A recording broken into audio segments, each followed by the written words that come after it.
আজকে দুইটা গুরুত্বপূর্ণ টিপস শেয়ার করব।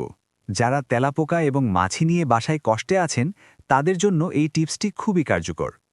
প্রথমে আমি 3টা ন্যাফথ্যালিন নিচ্ছি।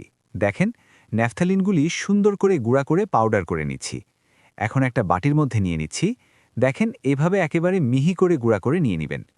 তার মধ্যে দিয়ে দিচ্ছি অল্প একটু ভিনেগার। তার মধ্যে দিয়ে দিচ্ছি স্যাভলন। দেখেন আমি যেই পরিমাণ দিচ্ছি। এখন এগুলি সুন্দর করে ভালোমতো একটা চামচ দিয়ে ভালোমতো মিক্স করে নিচ্ছি, যেন স্যাভলনগুলি পানির সাথে ভালোমতো মিশে যায়।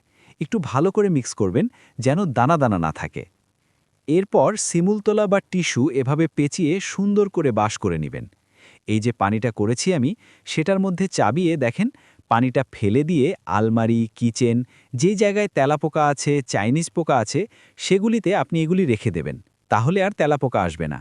এরকম মাসে 2-1 বার করলে আর তেলাপোকা মুক্ত থাকবে ইনশাআল্লাহ। যারা ফ্লোরে এবং টেবিলে মাছি বসা নিয়ে কষ্টে আছেন তাদের জন্য এই টিপসটি।